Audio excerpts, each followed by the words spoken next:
Hello. Oh, good. Hi. Hi, nice to meet you. Yes. Yeah, nice to meet you. I am Mark Rose. Cool. Very good. I'm Nikki Milvick. Nikki Milvick. And I'm Danielle Conti, although I'm Macintosh on this. Let me change that. So at least. Oh, yeah. I think I'm living extraordinary on this. Nikki and Danielle. I can just about keep that together. Cool. Yep. Yeah, we're living extraordinary. Well, I'm so chuffed to be chatting to you. So I thought I might just say one or two things and then hand it over to you. Okay. Actually, two things I just wanted to say. Firstly, I'm pretty much an open book. So happy to chat about all sorts of things. And the other thing is I've not really got any agenda at all. I'm just so excited to just the fact that we're chatting on the other side of the world through chance is brilliant for me.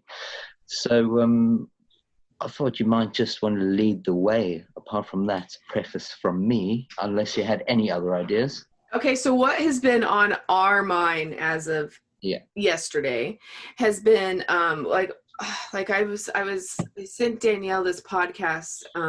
It had Antony Peake on it. It was with Alexis Brooks. It was about the ringing in the ears. And so I tend to get that like a lot. And then tinnitus, do you mean? Well, that's what he was saying. He was like, there's a difference between or we call it tinnitus, but you could tinnitus, but like there's a difference between just like the constant ring and then I get different tones and it's in different ears and it's almost like I kind of feel he suggests that it might be DARPA or DARPA or some weather controlling system that like you're being targeted if you're around technology when it happens. Or that it could be like the weather, what's the weather contrling thing? There's some that's sort HARP. of that's HARP. Yeah. And then or that it could be what else did he suggest it could be? Well, those are the two things that I remember. It was AI. It was the podcast wasn't just about that. It was about AI in general and how Schumann Resonance are being targeted. Are you saying that it could be basically like people who are sensitive to the Schumann resonance or something of the sound the earth makes? I don't know. And then I have other people who are like, oh, it means that's like, some etheric beings talking to you or whatever. I don't know, but so for me, like everything I've researched about tinnitus, it's like a constant ring forever. And this is not that. This is like, you're just going about your business and all of a sudden it's like, and you're like, okay. Well, have you ever had that experience, Mark, where you're just like, you hear a ringing in your ear? So yeah, the first thing that made me think of is when I meditate since the beginning, going really quiet. There's always been like a buzzing that I felt that's in my body, and so there's a natural part, I think, to listening to kind of your own energy. But I do think there's also the what is it, 7 hertz or whatever, the resonance level of the earth.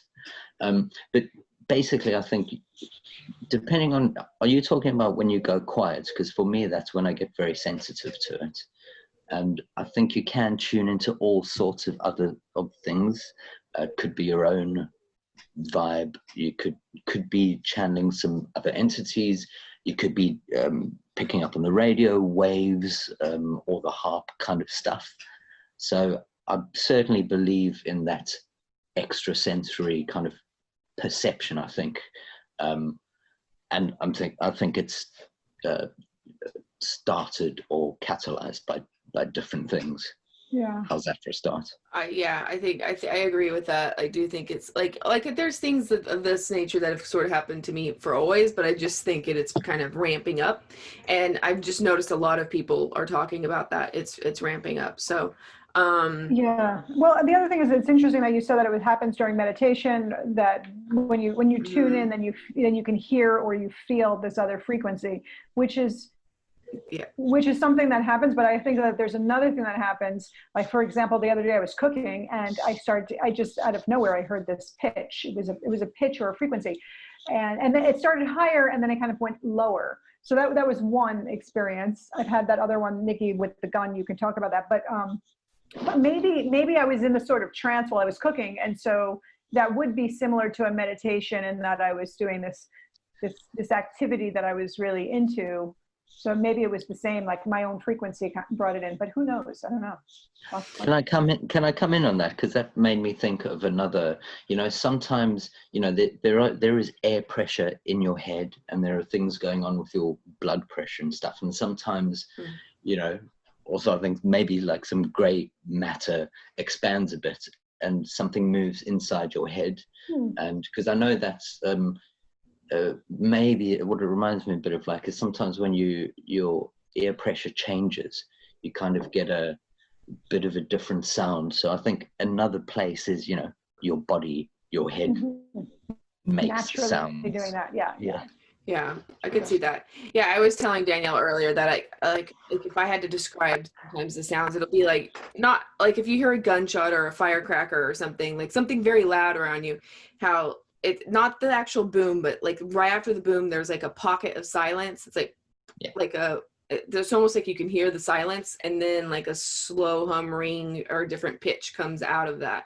And then it fades away. But I'm like, so I describe it as a drop. So it kind of does remind me of like the pressure thing, but it's like, there's a weird drop and then a ring. No, I saw the connection there. Then, so I have to say, I'm such I study sound and music. It's my passion. So talking about frequencies, and actually what you were possibly talking about there is the fact that sound moves a bit slower, significantly slower than light.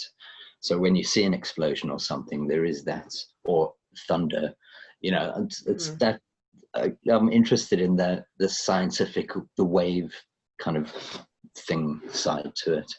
That makes sense. Very cool. Okay, so are you into UFOs and stuff, or like what's your deal? Like what? Like. Okay, yeah, so I watched your video. That was awesome. Yeah. So I've got a broad. I've gone over a lot of stuff over the periods, and I've been into lots of stuff, and less stuff is interesting. But certainly, in terms of UFOs, I've been a bit interested in, as you do normally. But what I've been more interested in is kind of channelings from alien entities like the Pleiadians, like Bashar. I've always had a particularly strong connection with the Pleiades, and so read a lot of channeled books. I don't know if you know Barbara Marciniak, or people who write channel. So ages, I don't really do that much reading anymore, and that's also part of the story. But so that's the kind of alien spiritual side. And obviously Roswell and Area 51. But for me, it's kind of almost less important because it's almost like everyone's looking for disclosure. And it's like, well, to me, that's not really where what's actually happening on the planet is at. The UFOs may be an indicator, and the crop circles and, that's out there. But to me, that's not at the core of what's going on. So it's a bit of a sideshow. But yes, I'm aware of it and into it. Okay, yeah. No, like we both like channeling stuff. Like, okay, yeah. I mean, either of us are channels per se yet, but like, we both like listen to a bunch of different stuff or send each other articles about, people who channel, Yeah, there's a lot of people channeling now too, which always makes me a little bit skeptical, I have to say, because there's so much out there and there's a lot of material to go through. I think you have to be whatever resonates with you and that you feel that you can align with or feel connected to in some way. But yeah, I also really like listening to people that channel, like Micheila Sheldan. We both really like her, and she channels a lot of different, like the Pleiadians. She channels a bunch of different entities. So people, like an entity group, would just show up and be like, okay, the mantis are speaking, and then she would say whatever that they said. Interesting stuff. Yeah, it's weird because it's like I really like this Daniel Scranton guy. He channels this Arcturian Raw stuff, but the thing is like I don't actually like to watch him channel because he takes forever, and so I just like to like turn on his video and then read the transcript, and then by the time I read the transcript, he's started, and then I can be like, right, really, okay. Yeah, it's very, very slow. He has to, this. I don't know. Everybody channels differently, yeah. But so sometimes when they're channeling, like that makes me think that they're not like necessarily aliens from outer space, other planets. I almost feel like that is interdimensional. But what would be the difference, really? Like I've thought about that too. But what is that? Why is that different than an alien per se? Because I feel like it's more like a frequency they're picking up, like kind of how radio channels are, like it's in our current air. So it's like something like more sharing our physical space, but in a different time versus in a different galaxy. I don't know if that's true or not, but may I come in there?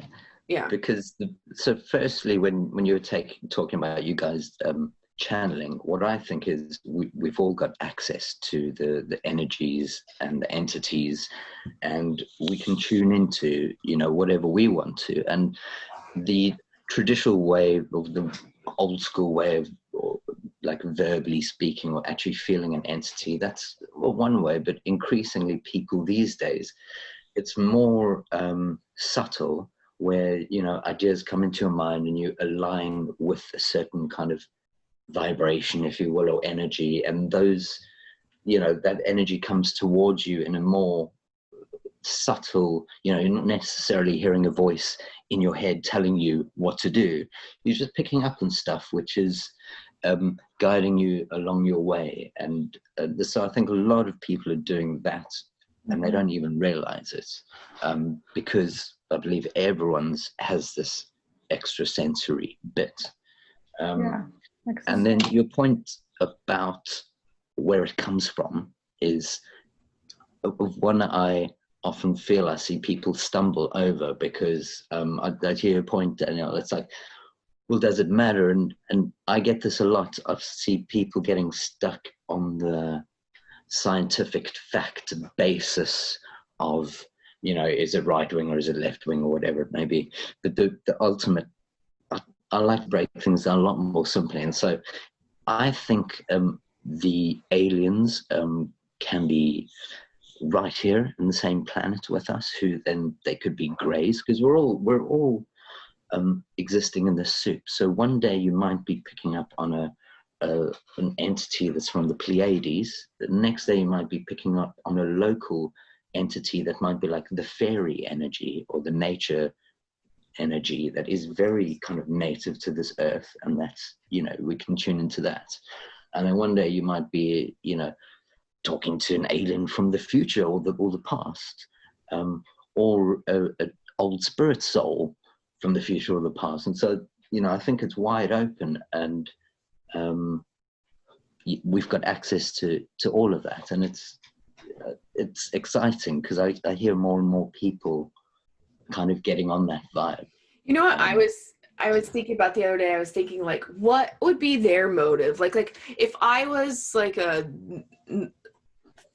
5th, 9th dimensional, 12th dimensional, or fairy or whatever. Yeah. Like I totally believe in fairies, by the way.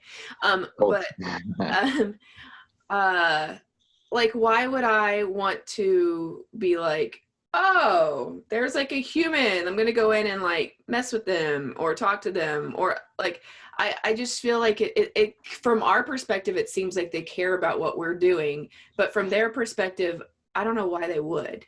I don't know if that makes any sense. Can I address that? Oh, yes, sorry, go ahead, Mark. No, you go. This morning I was taking a shower and I was kind of thinking, this thought came to my head, sort of along those lines. Like when this goes back to the biofeedback. So if we're in, supposedly, let's say we're in 3rd dimension, maybe 4th going into 5th, and the other entities are not experiencing what it is like to feel that. So my thought is that they're interested in what it is to be the human experience. If we're having this major lesson on Earth, then we're giving them information about emotion more than anything. Emotion is the huge driving thing in Earth. And if those entities don't have it, and you hear about the Greys kind of being emotionless, then they're just trying to understand what it means to be emotion. So we're sending out that vibe to them, and they're getting out of it. It's not that they're the all-knowing or at this dimensional, like, oh, you're here to help us, but what's in it for you? But we're helping them as well. So we have to give ourselves our own power, empowerment to say yes. That we're worthy. Absolutely. Can I have a go? Because that's totally agree with that. And this comes back to what you were asking me a bit, like, well, what's your angle on stuff? And my broad angle, I'd take what you say, Danielle, and kind of expand it to not only are all of these entities kind of just observing, but the results of what happens here on this planet actually has far-reaching consequences for the big energy, or what? for the big energy battle, which is light versus dark, if you will. So this is like a proxy war in the Middle East for a much bigger event that somehow the whole galaxy, at least, and many races and species, and there's so much alien DNA on this planet, that this is really a big focal point. So I think that they have a vested interest in whichever side they are supporting, and so that's why a lot of them want to help us, and if we tune into that, that's what you get. And there's also the other side, obviously. I like, yeah. But then I also sometimes think it's like we're assimilation, and they're like people who are playing our video game characters or something, I'm like, oh. So then are we lacking in free will in then? Really? I don't know. I go back and forth on that one. I don't think so, but. No, there's definitely free will. There's no doubt in my mind about that. But there is a careful calibration between the nature of the simulation, like, because I play computer games, right? So it's all about, love these. I saw a great one on a Leak project, are we living in a simulation type thing? And that is, quantum physics. And that breaks down really well into my world understanding. So I think there is this free will within, certain constraints, and that's the game. Now, why the game exists, on the basic level, I would say, it's just a fun experience where the universe chucks itself out, gathers all the experience, and then everything comes back together again on a massive cosmic level. I'm sure it's much more complicated than that, but when you say assimilation, energy going out and then being assimilated again. I like that. I might write that down. Yeah. Well, when you were talking about the sides with the dark and the light, I always get tripped up on that, because I always think, well, if everything really is just love, and if everything came from source, and these forces that are light, and we look at it as light and dark in the third dimension, because that's the way we're very what is the word I'm looking for? But dualistic. Duality. Yeah, exactly. Yeah, polarity. So, this polarity that we live in, that's our perception of it. But is it really dark and light, where there's these entities kind of like choosing sides? Or so I would, the whole, sorry, were you going to say, come in there, Nikki? I was just going to say, like, no, you're fine. Like, I was just going to say, like, it feels like the yin yang thing, where it feels like there has to be some kind of balance. And like, I don't know why that balance has to exist like that. But I also kind of feel like if you take away the good and evil aspect of it, and you just look at it in terms of light and dark, like as in like space, like the blackness of space versus like a star, you kind of have to have both for either one to exist. Like you have to have. Yes. Yeah. Mm-hmm. And that's what I'm saying. Oh, you guys are going deep. Okay, you're going to the nature of duality. I like it. Okay, what I would do now, if you don't mind, is I'll relate this to the opening of your chakras and the rising of your kundalini, because what I really believe is that's our vehicle out of here. And the reason why I bring it up is because what I think you're talking about is particularly related to the second chakra, which is about the whole duality of things, the male female. And there's an understanding there that doesn't translate into words, you know, and it's almost like the gravity magnetism thing.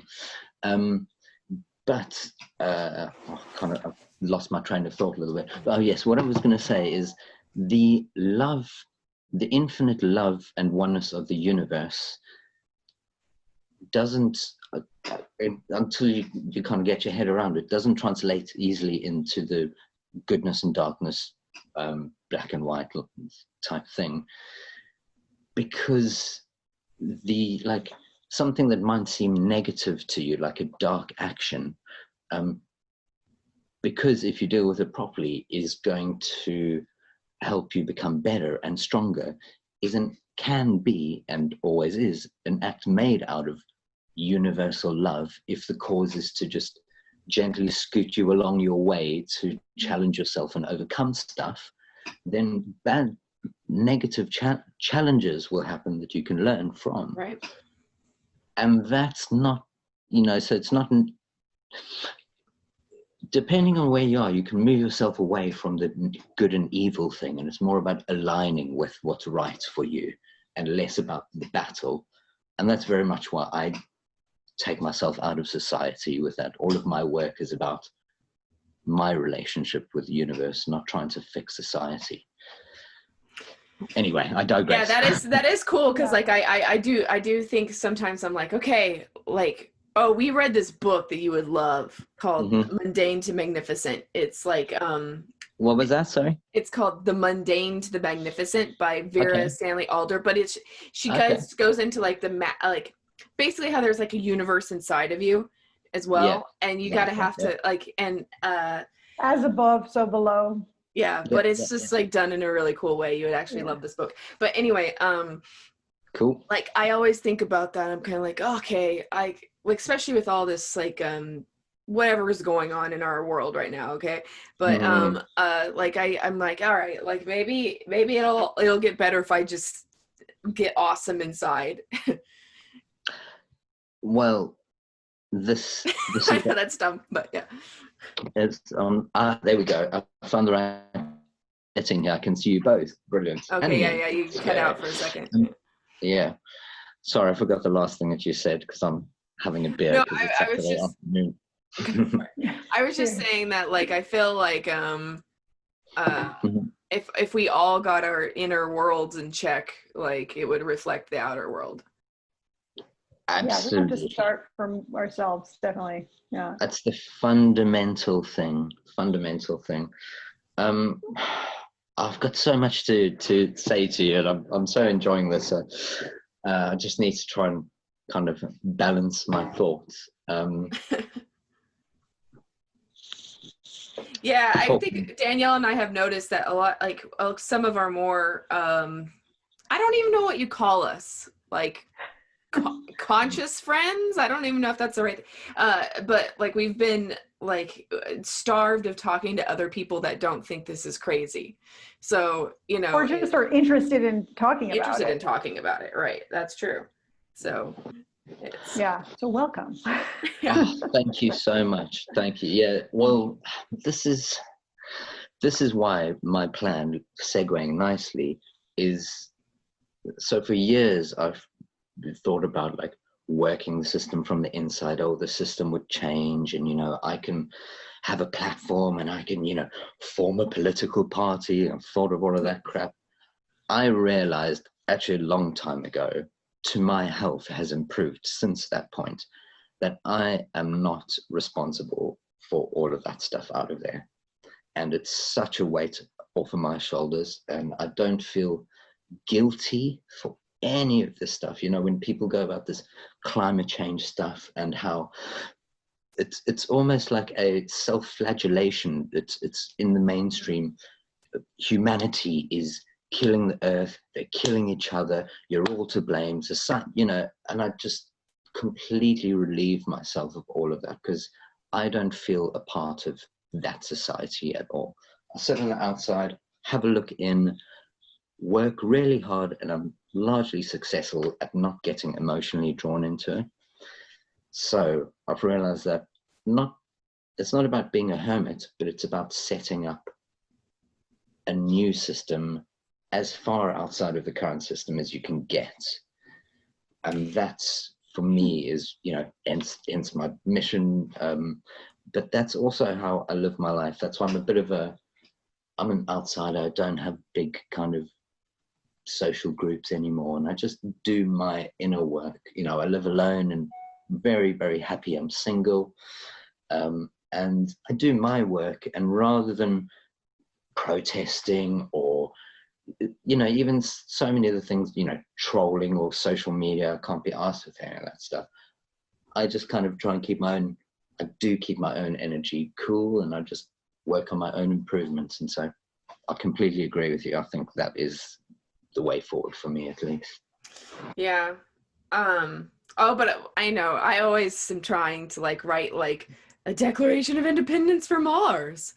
I've done Manifestos. that, or community manifestos or things like that. Because I do feel like at some time, like this is all like imploding, the outside's imploding, and I kind of feel like I want to have a structure in place for what I believe in, like smaller little community things that would work better. I don't know. So I'm just like trying to get like a system in place for if that ever does happen. But I don't know, like you were like, I'm going to get a caravan and like go like traveling down to South Africa. And I was like, that sounds awesome, bro. Like seriously, that like is really cool. From my perspective, it's the most logical thing to do, because I've never slotted into the society properly. It's never made me happy. And now I can see it's falling apart, and it ain't going to get any prettier. So I'm like, this is helping me really move my ass in the right direction. But there's one thing I was thinking about this in my mind prep for this chat. A real influence from me over the last little while. Do you know Mark Passio? Yeah, the anarchist guy. Yes. Yeah. I just wondered if you hadn't looked at his stuff, and I just love the way he puts it in really simple layman's terms. He just says natural law. Is he the author of the natural law? Well, I watched his like 7-8 hour lecture numerous times, and it's a natural law. I started watching. Like the problem with him is it's like there's only so much you can take of him, because his energy is a little like, you know, so you're kind of like, okay, but like he has if you look, okay, so what he is, Danielle, is he like used to be this like, I think he's Satanist. He would used to be like, a satanic priest, like a satanic priest, and like a heavy metal guy or something, band member. I don't know. That was what he did like before. Don't you bring heavy metal into it? Well, I'm just saying, like that's like what his he even did this once. That's his previous life, and then he like he's got into this like I don't know. Now he's into like this thing where it's anarchy, but like, and he talks about how we don't need a government. We just need a natural law, which is like, what is natural law? It's that which you do not harm somebody. Yeah, go ahead. May I email you the link to my favorite YouTube? It takes him like 7-8 hours to get across. Yeah, please do. So, because I was listening to his podcast, and he'll be like, don't listen to this one unless you've listened to the previous one, and don't listen to the previous one unless you've listened to that previous one. See, I totally get you. The podcast is not. I know exactly what you mean with that, and I've been sifting through information like that from so many different people, and they go like, I get different vibes from them, and I take the information and try and not get too upset by the way they get it across, as long as it makes sense. But I know exactly what you mean. Like Russell Brand, I've gone completely off of. But sorry, my point is, it just every now and then someone puts it down really, really, and it's more and more rare these days, because people have been talking so much. It's like, how do you say it in a new way that makes sense? And so that just captured me about 2 years ago. And I was like, this is a framework and a structure that really resonates with everything that I've learned, and actually enhances that and turns it into a bit of a bigger global issue.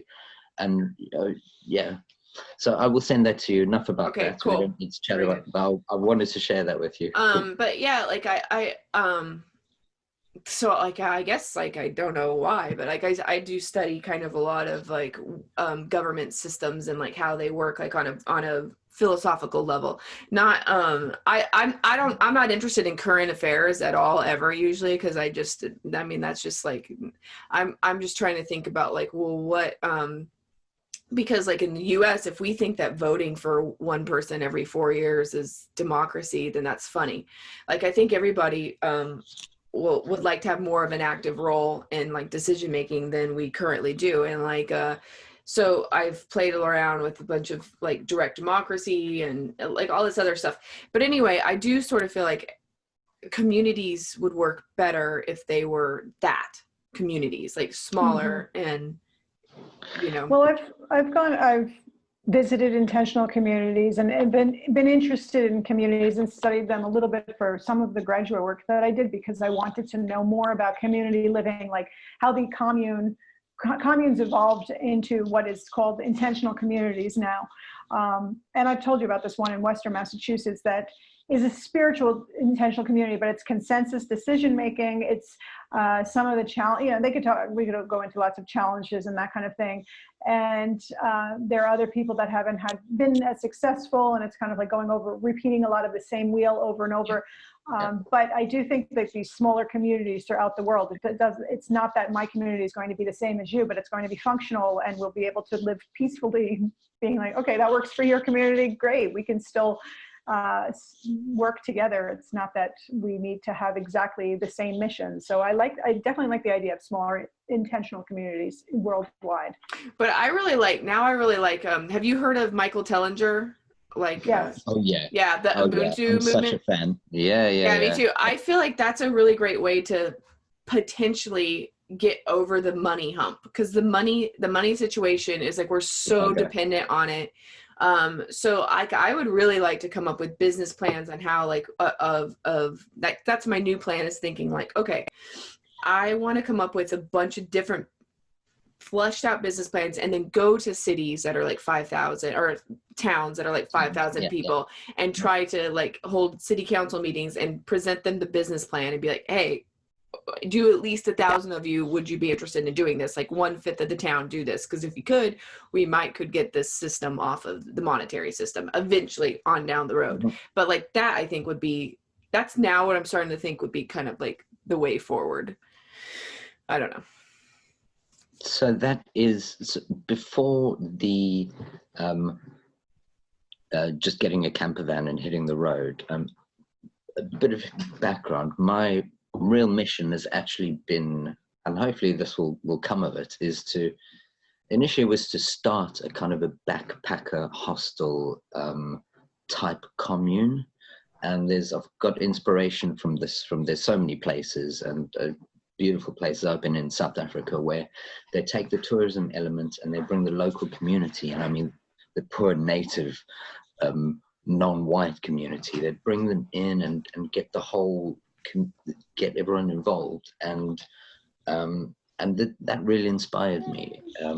I know, and so I've got this dream where I'd love to be teaching kids, because I'm quite good with computers and music and stuff, and I'd just love to be teaching young kids in this kind of setting how to maybe build a computer or make music, or so I see myself contributing to that kind of society in a way that, I've been living here in the UK for 20 years, and actually, more backstory, I actually work in local government, and I've worked in local government for 20 years, pretty much.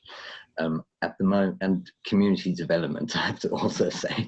But in a country like this, community development is nothing more than giving money to community projects. You know, it's completely different to third world community development and what we're talking about, which I dare I say is more about social order. You know, how do you get groups of people to work together? And that's why I like the word order rather than laws or government, because if you have kind of harmony, then you have order, like the natural order of, and so that's so.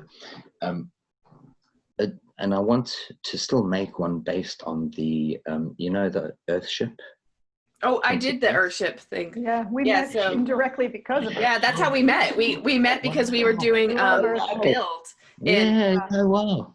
So I'm all over that. I want to make a whole community hotel, B&B. Yeah, we've talked about those, similar. Yeah. So I knew you guys would have all the background concepts. Well, yeah. Nikki's the person to talk to with all the build stuff, but we met on a build actually, but it wasn't.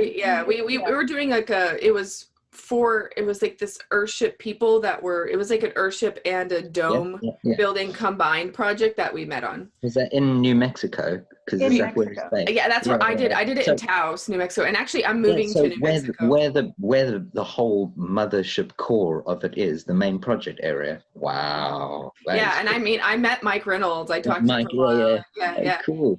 Did you see he's posted a really nice thing on YouTube recently about his health, cancer? I did see that though. I saw that the other day. I've been following him for a while, and that was really heartfelt message. So anyway, continue. Yeah, he's great. He's a really cool dude. Like we've talked. Sorry to interrupt you, Nikki, but I wanted to mention that we've talked about having small communities around the world where people would be able to go to or come, but not exclusive. That it's not just, I'm going to some resort somewhere, and no, we need to, how are we doing these projects with the local community? Do local communities even want this? I live in Mexico. I'm moving to the coast.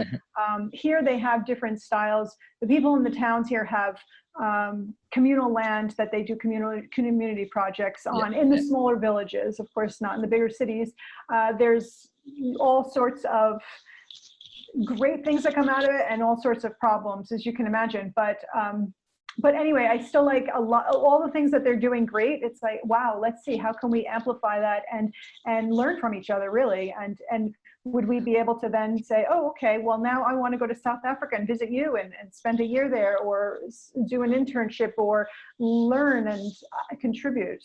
I mean, not that hasn't been done, but in a different way. Absolutely. And so there's two things fueling my current plan, which is to go out and see what communities already exist. I mean, that's primarily the reason for the excursion, apart from exploring the wonders of the world, but to see what potential communities already exist out there. Because for one, I don't have enough money to start my own. No, that's all. That's the base. That's where we all start. So, that's where we're always like, we don't have enough.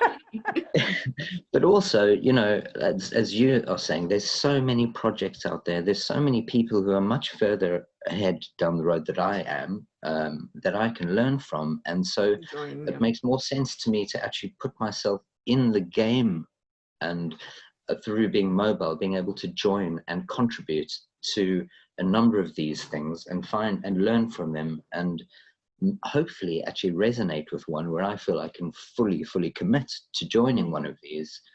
It's not necessary that I have to start my own. And that's kind of it's a bit of a non-capitalist revelation. I used to be like, start my own business, start my own this. It's like, no, there's, slot into society if it's there. However, if I don't find one that works, clearly I have to get back to plan A and start my own one. Yeah, I know. I always go back to, okay, it's just better to start from my scratch. But at the same time, you have to have enough people with enough money to build their own house. Like that's a kind of a tough one. And the point is, it's about working with other people. So the challenges are about making stuff work with other people. The challenge isn't setting your own thing up, Right. let's not avoid the challenge of how the hell do we get people to work in an orderly fashion? It's true. Yeah. I don't know. But if you do come to New Mexico, I'm moving to New Mexico like in September. So I will Where are you at the moment? I am in Dallas right now. I'm in Texas. Dallas. But yeah, so I'm going to be moving to Albuquerque, but that's like close to town. So I will take you to the Earthships, either of you. Oh, Yeah, I love that. That's on my list. I've been into Earthship since for a really long time. I've always wanted to go, and then I found when I found the Dome Gaia thing, which is where we met, and all the people were from Earthships. I was like, this is not coincidence. And then you and I met because you were like crop circles, and I was like, obviously crop circles. And that's how we became friends. But yeah, all the Earthship people, and then it's like, why aren't I doing this? And then we have multiple friends who have gone after that, and who've done it with Earthship. And I'm like, this is it. Although I'm sure Nikki has already talked about pounding tires and stuff, and you know lots of it's fun. You know lots of maybe questions that might come up with that too. But anyway, talking about the interesting social mechanisms, and I mean, I love the party scene, or maybe it used to be the rave scene. I just wonder, one of the interesting experiments for me is the Burning Man festival ethos. And I just wondered if you have any views. It's right on your doorstep.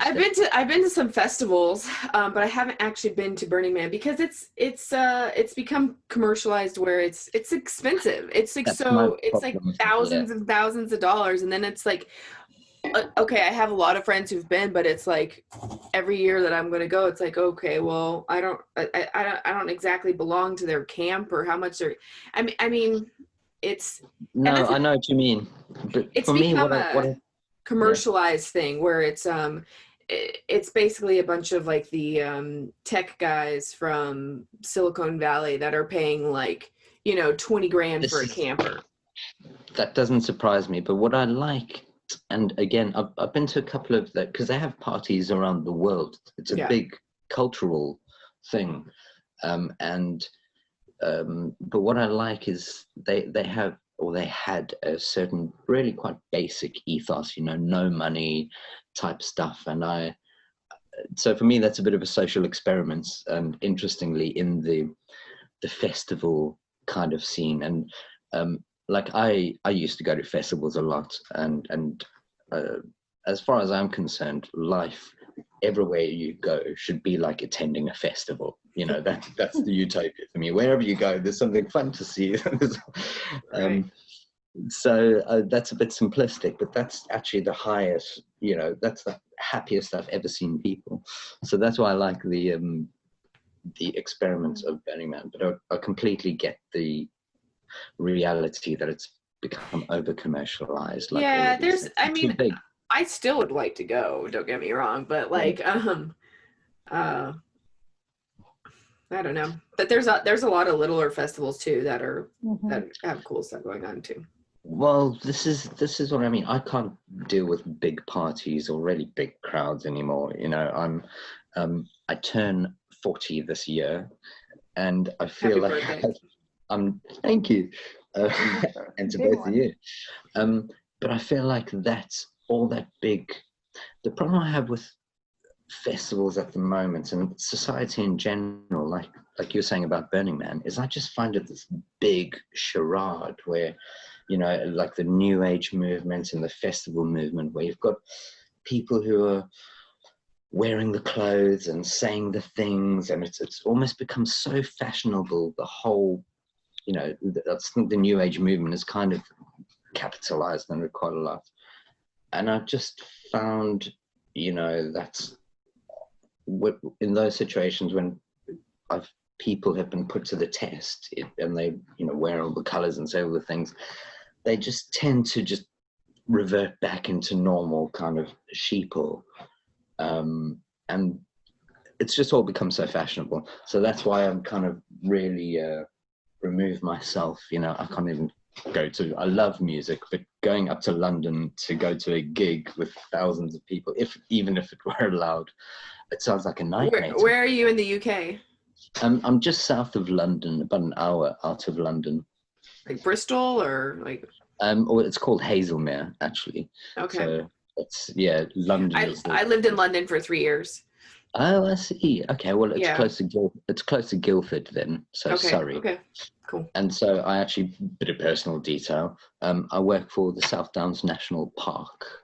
So I have literally basically a dream job because I work for a national park environmental organization. I deal with grants, so I give grants to community groups who are doing environmental projects.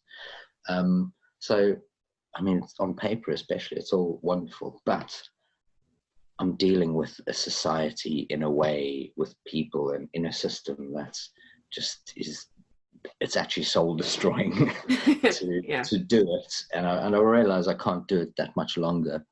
And now you're getting a bit of a life story here. No, that's fine. Looking around, you know, I'm like, I've done this for 20 years. I haven't found what I'm looking for here. I'm going to go back and do the other thing. And there's no, you know, it's like there's no other option for me just because it makes so much sense. Yeah, well, you've gained all the skills you needed to gain in that industry or in that field of work, and it's time to move on. There's nothing wrong with that. And also, you were seeing that the bureaucracy side of all of that, of how local governments work and grants and all of how the money flows, which is an interesting, experience to see happen. But yeah, I could see why it's time to.